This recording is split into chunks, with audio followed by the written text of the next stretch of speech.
Matthew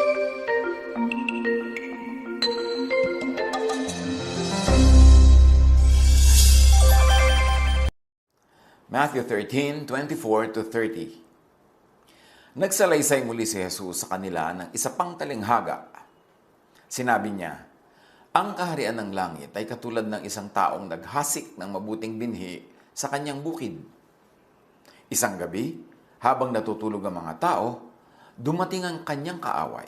Naghasik ng mapanirang damo sa triguhan at saka umalis. Nang tumubo at magbunga ang trigo, lumitaw din ang mapanirang damo. Kaya't pumunta ang mga utusan sa may-ari ng bukid at nagtanong, 'Hindi po ba mabuting binhi lamang ang inihasik ninyo sa inyong bukid? Bakit po may damo ngayon?' Sumagot siya, 'Isang kaaway ang may kagagawa nito.' Tinanong siya ng mga utusan, 'Bubunutin po ba namin ang mga damo?' 'Huwag. Baka mabunot pati ang mga trigo,' sagot niya. 'Hayaan na lamang ninyong lumago kapwa ang damo at ang trigo hanggang sa anihan. Sa pag-aani, sasabihin ko sa mga tagapag-ani, ipunin muna ninyo ang mga damo at inyong pagbigkis-bigkisin at saka sunugin. Pagkatapos, ipunin naman ninyo ang mga trigo sa aking kamalig.'" Isang kwento na napakalinaw ng leksyon, na may magandang katuruan para sa atin, na sinambit ni Jesus noon na hanggang ngayon ay may mga gininto ang butil pa rin ng karunungan. Ang pamagat ng ating pag-aaral, weeds pala, damo lang pala. Ano ang mga main ideas dito sa ating binasang kwento? That for a while, the undesirable is allowed to coexist with the desirable. The bad is allowed to coexist with the good. But time will come when the bad will be identified, isolated, and burned. Now apply this to anything and everything. Sa biglang tingin, nakakalito kung alin ang mabuti at alin ang masama, alin ang kaibig-ibig at hindi kaibig-ibig, alin ang dapat na nandyan at alin ang dapat ay wala dyan. Sa biglang tingin, magkakasama sila, madali tayong malito. At sa teaching ni Jesus, magkakasama ang mga mabubuti at hindi mabuti sa isang lugar, sa isang oras, sa isang panahon. Kaya dapat meron tayong mata para makilala natin kung alin ang mabuti para sa atin at alin ang hindi. Many things will be thrown away in time. Napakalinaw niyang itinuro yan. Many things will be burned in the end. So know weeds from wheat. Kilalanin ang mga damo mula sa tunay na tanim. Sa example nila, trigo, sa atin naman palay o anumang namumungang bagay na kailangan natin sa buhay na tinutubuan ng mga damo sa pagitan. Sinisiksikan ng mga damo na sasamahan ng mga damo. Do not invest in weeds, in what is destined for destruction, in what will be thrown away as refuse. Sa buhay, meron tayong limitadong oras, limitadong lakas, limitadong resources. Huwag natin itong ipamuhunan sa mga bagay na dapat ay nakikilala nating walang mabuting pupuntahan. Huwag nating sayangin ang ating panahon, ang ating oras, ang ating lakas, ang ating pananalapi, ang ating mga resources sa mga bagay na hindi mabuti. Kasi darating ang panahon, kahit nandyan yan ngayon, yan ay ihihiwalay at susunugin, itatapon. Pag ang ating pagmamahal, ang ating lakas, oras, ay itinaya natin sa mga bagay na nakatakdang lilipulin, masasayang ang lahat ng ating mga lakas, lahat ng ating mga kakayanan. Madadamay pa tayo. Search the Gospels. Dahil pwede nating i-apply yan sa mga katuroan sa Bible. What are voided, thrown away, burned in the Jesus stories and Jesus lessons? Marami. Sa mga kwento niya, for instance, susunugin, itatapon, babaliwalayan ang fruitless trees, mga puno na walang bunga. Matthew 3:10. Ngayon pa lamang ay nakahanda na ang palakol sa ugat ng mga punong kahoy. Ang bawat punong hindi mabuti ang bunga ay puputulin at itatapon sa apoy. So identify equivalents in life, pursuits, investments na hindi mabuti, papalakulin yan, itatapon. What are to be voided and burned, to be thrown away in the Jesus stories? Tasteless salt. Matthew 5:13, kayo ang asin ng sanlibutan. Ngunit kung ang asin ay mawala ng alat, paano pa itong mapapaalat muli? Hindi ba wala na itong kabuluhan, kundi ang itapon at tapakan ng mga tao? So ano ang mga asin-asin sa buhay natin na wala ng lasa, matabang na? Mga relasyon na matabang, mga sigla na matabang, mga paninindigan na tumabang. Identify equivalence in life, in pursuits, in investments, so that you will not let your salt become tasteless. Kasi pag naging tasteless ang ating project, naging tasteless ang ating effort, naging tasteless ang ating talent, ang ating energy, yan ay matatapon lang sa tapakan, sa daanan ng mga tao. Magiging panambak. What else are to be thrown away or burned in the Jesus stories? Body parts causing people to sin. Matthew 5:29, kung ang kanang mata mo ay nagiging sanhi ng iyong pagkakasala, dukutin mo ito at itapon. Mabuti pang mawalan ka ng isang bahagi ng iyong katawan kaysa ang buong mong katawan ay itapon sa impyerno. So identify equivalence in life. Siyempre mga talinghaga ito, hindi naman talaga mata na literal yan, hindi kamay na puputulin, hindi paa. Pero what are its equivalence in life, in pursuits, in investments, in activities? Marami tayong mga activities, ganyan. Walang saysay, puputulin din in the end. Mga estudyante naglalakwatsa, wala namang credit sa kanila yung kanilang paglalakwatsa. Hindi nagsasubmit ng mga assignment. Mga nagtatrabahong panay ang petics, panay ang lakwatsa, hindi nagtatrabaho. Pagka in-assess yung kanilang work, yung kanilang performance, itatapon yung mga oras na yun na sinayang nila sa mga walang kwentang paglalakwatsa o kaya ay mga trabahong mali-mali. Marami tayong ginagawa na dapat ay puputulin sa pagdating ng panahon. So mabuti pa, huwag na lang natin gawin. Sayang ang investment natin. What are to be voided, thrown away, burned in the Jesus stories? The wicked, ang masasama. Matthew 13:49-50, gayon din ang mangyayari sa katapusan ng daigdig. Darating ang mga anghel, ihihiwalay ang masasama sa mga matuwid, at ihahagis ang masasama sa naglalagablab na apoy. Do'y mananangis sila at magngangalit ang kanilang mga ngipin. Whether you want to read this literally or as a figure of speech, as symbolic language, the ending is the same. You should identify equivalence in life, in associations, in deeds. Because at judgment, what will be voided, thrown away, burned, are the things enumerated above. Meanwhile, the plants and weeds, meaning the essential and non-essential, the good and the ungood, or the bad, confusingly exist side by side, as we've already said. Magkakatabi, nakakalito, nanglilito. So alin dyan ang iyong aalagaan? Meron nag-aalaga ng damo, hindi ang alagaan yung trigo. Meron nag-aalaga pala ng makamandag na mga ahas, imbes ang alagaan ay isda na pwede niyang pakinabangan at kainin. Observe. Learn. No plants from weeds. No friends from enemies.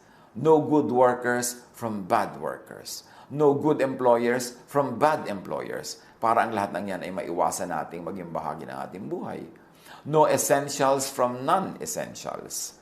Ano ba sa pinag-uubusan natin ng ating time, talent, and treasure ang talagang mahalaga at yung iba wala namang kakwenta-kwenta. Nag-uubos ng ubod ng daming oras, for instance, sa mga games na hindi naman pinagkakakitaan, na hindi naman napapakinabangan. Nasasayang ang oras, imbes magtanim, magtrabaho, may magawang mga tama para may anihin. No good from the ungood or the bad. You have to know them because they both confusingly exist side by side. Yan ang mga options natin every day.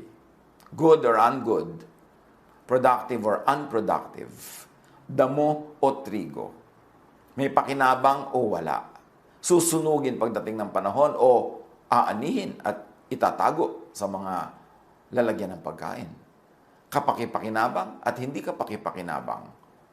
Bakit kailangang maaga pa lang ay makapili na tayo niyan? Kasi limitado ang oras natin sa mundong ito. Pag may sinayang kang araw, linggo, buwan, taon, sa walang kwentang activity, sa activity na pupunta lang pala sa wala, sa activity na susunugin lang pala at walang kabunga-bunga, di sayang ang buhay mo. Kaya dapat mag-observe, manuri. Huwag sakay ng sakay sa bawat biyahe kasi may mga biyaheng pahulog sa bangin. Merong papunta sa maganda. Huwag paniwala ng paniwala sa lahat ng nanliligaw at lahat ng pag-ibig na iniaalok. Kasi merong papunta sa kapahamakan at may papunta naman sa kaligayahan. Kailangan mapagmatiyag, mapag-isip, hindi pa dalos-dalos, hindi nagpapadala sa basta damdamin na lang, kailangan mapanalanginin at nakikinig sa payo ng marunong. Tama at maling, mabuti at masamang katuruan, gawain, choices, tao are here with us side by side. Matthew 7:17, mabuti ang bunga ng mabuting puno, subalit masama ang bunga ng masamang puno. So kilalanin ang lahat sa pamamagitan ng pagtingin sa bunga. Kilalanin ang lahat sa bunga, hindi sa dahon, hindi sa ugat, hindi sa puno, bunga. Ano ba ang bunga? So ang ginagawa ng isang tao, maganda ba ang bunga? O tatay ka, sugal ka ng sugal. Anong bunga? Pangit. Nauubusan ka ng pambigay sa pamilya mo, pambili ng pagkain, pambayad ng mga bills, pang-enroll sa school. So, pangit ang bunga. So, dapat huwag mong itanim yung puno na yan. Tigilan mo ng kaaalaga ang puno na yan. Lakwatsero ka, tamad, palusot. Anong bunga? Lagi ka natatanggal sa trabaho. Lagi kang napapagalitan. Lagi ka nade-demote. Pangit ang bunga. So, tigilan mo yan. Tanim na yan. Walang kwenta. 1 Corinthians 15:33, huwag kayong paloloko. Ang masasamang kasama ay nakasisira ng magagandang ugali. So mamili pati ng kasama, ng kaibigan, ng papakinggan, ng ka-chat, ng ka-text, ng ka-FaceTime. Kasi napakaraming napahamak, kakakausap sa mga ganyan. Hindi pala mapagkakatiwalaan, mapagsamantala pala. Pero kasama ng mga mapagkakatiwalaan, ng mga hindi mapagsamantala, tulad ng magkakasama ang trigo at damo. Kailangan manuri lagi. Do not waste your time, effort, and life on weeds, on what is not plant that will yield beautiful fruits for your life. Now, lahat ng ito apply sa religious life. Ganyan din kasi sa religious life. Maraming mga relihiyones, tabi-tabi, nandyan lahat. Maraming pintong pwedeng pasukin. Maraming doktrinang pwedeng sundin. Maraming katuroang pwedeng pag-alayan ng buhay. Pero lahat ba yan talaga kapaki-pakinabang? Lahat ba talaga may magandang bunga? Lahat ba talaga maganda ang kakauwian? Apply sa religious life. Kasi marami talagang paniniwala, maraming mga gawain, mukhang pare-pareho lang. Pero may mabuti at masamang katuruan. May mabuti at masamang gawain. Do not waste your time, your effort, your life on what is not planned, on what is not of Jesus, on what is not Jesus-ness. Iisa lang ang buhay mo. Ang dami-dami mong oras na uubusin sa religious teaching, sa religious activity. Tiyakin mo na yung iyong sinusundan, pinapakinggan, ipinaglalaban, pinapanindigan, ginagastosan ng time, talent, and treasure, talagang turo ni Jesus. Kasi baka naman nasa isa kang parang Christian group, pagkatapos ang itinuturo sa loob, Pharisees. Puro mga law, puro mga bawal, puro mga law of Moses na winasak na ni Jesus para tayo palayain at para tayo bigyan ng bagong buhay na hindi guilty kasi forgiven, hindi guilty kasi wala na yung law that makes us guilty, pero napakaraming mga tinatawag na Christian pursuits, Christian teachings, Christian activities, ang totoong laman ay Moses-ness, Pharisee-ness, law, legalism, ng ending, lagi kang guilty, lagi kang masama, lagi kang natatakot, lagi kang paparusahan, paano mo ma-enjoy yung peace and rest na pangako ni Jesus? So make sure na sa lahat ng ating ginagawa, hindi tayo nalilito. Kasi kasama ng Jesusness, nung trigo, yung mga Mosesness, yung mga Phariseeness, yung mga legalism, yung mga sectarianism, yung mga congregationalism na un-Jesus. Although, of course, meron naman mga sectarianisms and congregationalisms and teachings na maka-Jesus. Kaya dapat nanunuri ka kasi hindi ko may konting maka-Jesus dyan, lahat maka-Jesus na, maniniwala ka na, lululunin mo na lahat. Kailangan salain sa Jesus filter ang lahat ng mga katuruan para hindi masayang ang oras mo sa relihiyon. Hindi masayang ang oras mo na hindi ka naman pala nag-grow into Jesusness, but you're growing into Phariseeness. John 14:6, sumagot si Jesus, "Ako ang daan, ang katotohanan, at ang buhay." Nang ibig sabihin ay, hindi sila, kundi ako. Walang makapupunta sa Ama, kundi sa pamamagitan ko. Huwag dumaan sa mga katabing pinto. Tandaan natin yan. Narito ang pinto ni Jesus, pero maraming dyan nakalagay Christian Door 2, Christian Door 3, Christian Door 4. Pero pagpasok mo sa loob, hindi pala Jesus ang laman. Ang laman pala, Pharisees. Marami kasi, akala mo, Jesus na Jesus sa labas eh. Pero pag pumasok ka, hindi, ang liit-liit ng Jesus doon.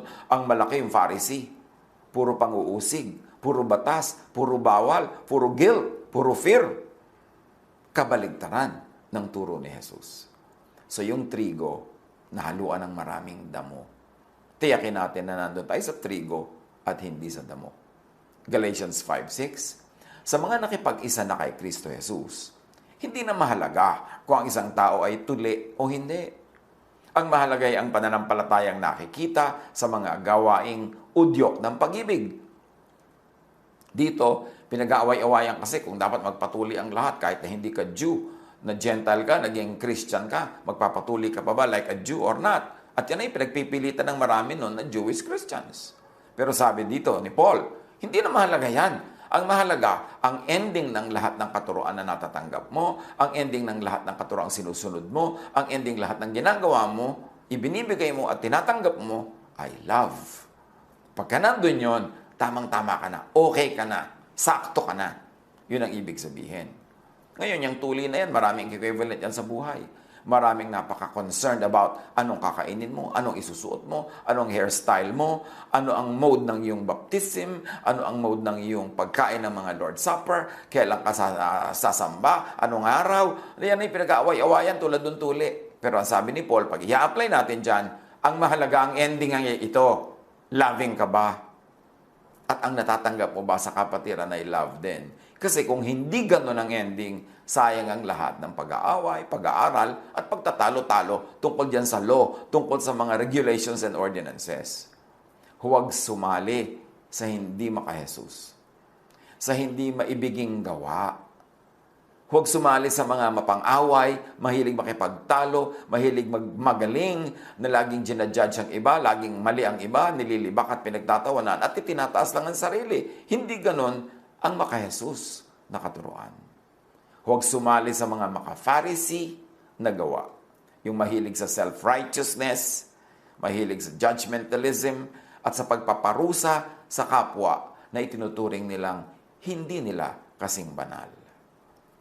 Romans 13:9, ang mga utos gaya ng huwag kang mangangalunya, huwag kang papatay, huwag kang magnanakaw, huwag mong pagnanasaang maangkin ang pag-aari ng iba, at alinmang utos sa tulad ng mga ito, ay nauuwing lahat sa iisang utos. Ibigin mo ang iyong kapwa gaya ng pag-ibig mo sa iyong sarili. So sabi ni Jesus, ang lahat ng second part ng kautusan, kasi yung first part, love God, ang lahat ng second part is just love others. Be considerate, be kind, be merciful, be just. Sabi ganun, ang lahat ng ito, ang ibig sabihin lang, love others. So when you love, nagawa mo na lahat ng kautusan kahit hindi ka gumawa ng mga detalye na yan kasi ang mahalaga yung overarching, yung overall teaching which is to love. So kung loving ka, tuloy ka o hindi, mahal ka ng Diyos. Kung loving ka, ano man ang kinakain mo, ano man ang sinusuot mo, ano man ang haba ng iyong buhok, mahal ka ng Diyos. Kasi ang lahat ng tunay na gustong tumbukin ng mga kautosan na yan, maging loving ka. Pero kung sa pagsunod mo ng mga kautosan, sa pagpapairal mo ng mga kautosan, baligtad ang nangyari, hindi ka naging loving, naging hateful ka pa, naging self-righteous ka pa, at nananakit ka pa, nang babato ka hanggang mamatay, di na-defeat yung purpose ng law, which is to love. So be masters of love and loving. Huwag sumunod sa hindi maibiging application ng law. Kasama doon sa mga trigo ang mga damo. So kasama sa mga magagandang turo ni Jesus, yung mga turo ng mga Pharisees. Paano mo malalaman? You will know them by their fruits, di ba? So pag in-apply mo ang isang katuruan, pinairal mo ito, ang resulta ba ay love, peace, rest, o hindi? Kasi kung hindi, hindi yan kay Jesus, huwag pagsayangan ng panahon. Do not waste your time, effort, life on what is not love, on what is not loving. Romans 13:10, ang umiibig ay hindi gumagawa ng masama kanino man, sapagkat ang pag-ibig ang siyang katuparan ng kautusan. So lahat ng kautusan na yan, marami nakakalito, isa lang dapat ang ending, naging loving ka. At ikaw naman, isa din ang ending sa'yo, tumanggap ka ng love. So pagka hindi love ang ibinibigay mo sa kapwa sa pagsunod mo sa mga kautusan, pag hindi love ang natatanggap mo sa mga kapwa na sa tingin nila ay sumusunod sila sa kautusan, mali ang ating application. Sayang. Kasama yan sa mga damo na susunugin. Itatapon pagdating ng oras. Hindi mo halata ngayon kasi katabi ng trigo, pero darating ang panahon, lahat ng unJesusness ay susunugin lamang. Kasi sabi ni Jesus, I am the way, I am the truth, I am the life. No one comes to the Father but by me. So kung hindi yan sa pamamaraan ni Jesus, hindi sa pamamaraan ng Jesusness, at kabaligtaran pa, Pharisees pa, ang destino niyan, ang pupuntahan niyan ay apoy. Huwag magsayang ng oras, panahon sa ganyang uri ng religiosity. Do not waste your time, effort, and life on weeds, on the law, on Pharisees. Kasi yan ay kontra kay Jesus. Matthew 7:12, gawin ninyo sa inyong kapwa ang nais ninyong gawin nila sa inyo. Ito ang buod ng kautusan at ng mga isinulat ng mga propeta. So, gusto ba natin tayo binabato pag tayo nagkakasala? Hanggang mamatay, ha? Kung ayaw natin, bakit tayo nang babato ng iba na sa tingin natin na nagkakasala? Ganun lang yun kasimple. Romans 2:12, ang lahat ng nagkakasala na hindi saklaw ng kautusan ni Moises ay paparusahan, ngunit hindi batay sa kautosang yon. Subalit ang lahat naman na nagkakasala na saklaw ng kautusan ay hahatulan batay sa kautusan. Now, aside from the 10 Commandments, there are 613 other minor commandments called mitzvots. Pagka ipinailalim mo ang iyong sarili sa mga batas ni Moses at sa batas ng Israel at sa batas ng Judaism na yan, by that same batas, doon ka lilitisin, doon ka susukatin at titimbangin, papasa ka ba? Yung mga mahilig mang bato sa iba ng mga laws, ng mga requirements, ordinances, verses, pag ba ikaw ang tinabunan ng mga batong yan at ibinato sa iyo lahat, makakaahon ka ba? O makakailag ka ba? O dahil sa kabanalan mo ba'y hindi ka tatamaan? O tatamaan ka rin? So kung tatamaan ka rin ng mga batong yan, bakit mo ibinabato sa iba? Ba't mo ipinupukol sa iba? Sabi ni Jesus, kung ano ang gusto mong gawin sa iyo ng kapwa, yun ang gawin mo sa kanya. Ayaw mong batuhin kanya, di huwag ka rin mambato. Bakit ba pambabato ang nagiging bunga sa atin ng sobrang pag-aaral ng mga verses? Bakit ba papambabato, pagmamataas sa sarili, panghamak sa kapwa, paghiwalay sa kapwa, ang nagiging bunga ng pag-aaral ng mga verses?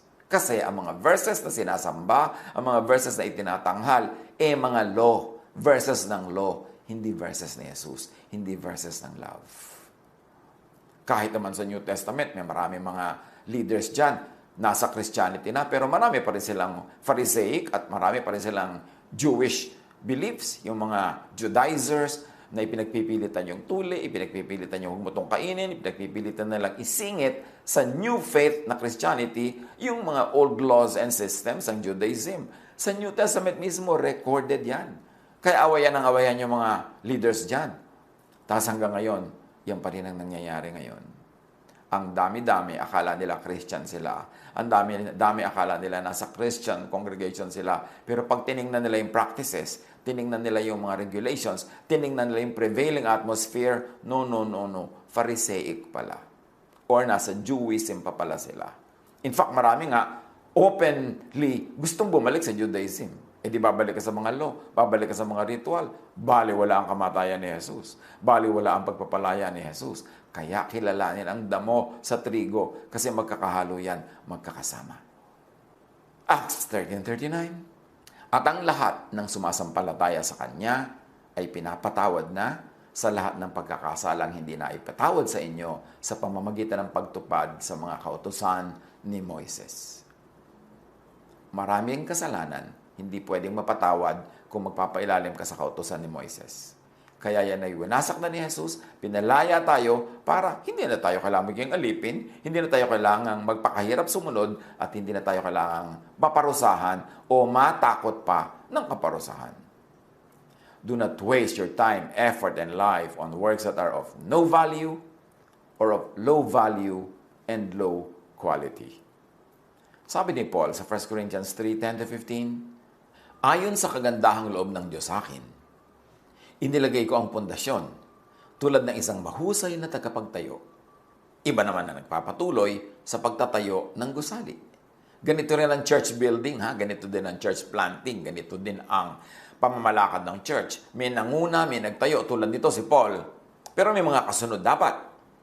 Ngunit dapat maging maingat ang bawat nagtatayo, sapagkat wala ng ibang pundasyong maaaring ilagay maliban sa nailagay na. Walang iba kundi si Jesucristo.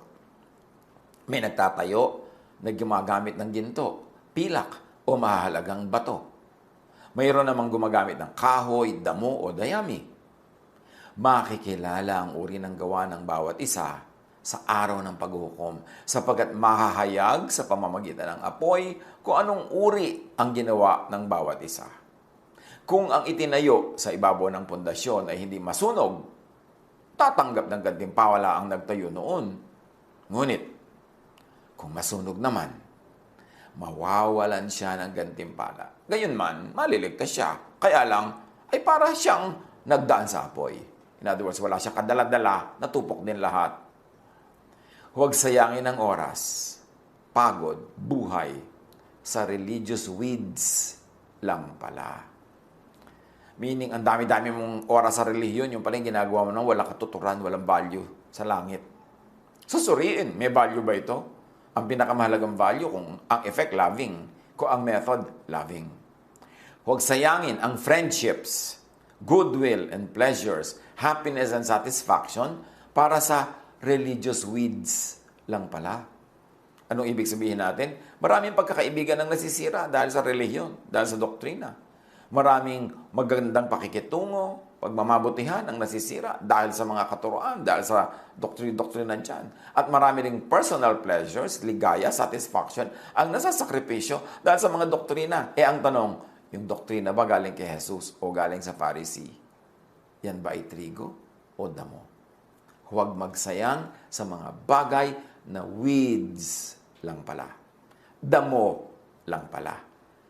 Tutupukin lang pala. Itatapon lang pala.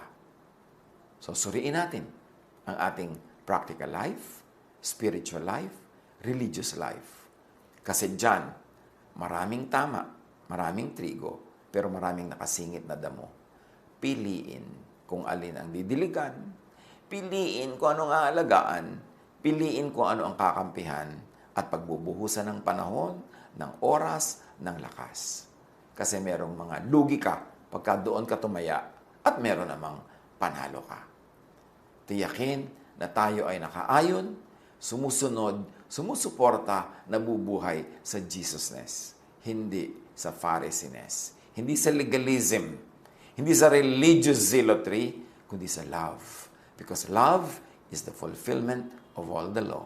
Yun ang trigo. All others, weeds lang pala. Pag-aralan. Hanapan ng mga practical application sa buhay. God bless us all.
Love to you, mga pamangkin. Dito tayo mag-aral ng salita ng Diyos. Dito tayo mag-aral ng mga practical na bagay, magdalanginan para sa isa't isa, makinig ng mga mensahe, at dito tayo magsasama-sama spiritually sa ating official Ed Lapis YouTube channel na ang address ay Sabi ni Kuya Ed. Remember, dito tayo ha? Sabi ni Kuya Ed, ang ating official YouTube channel.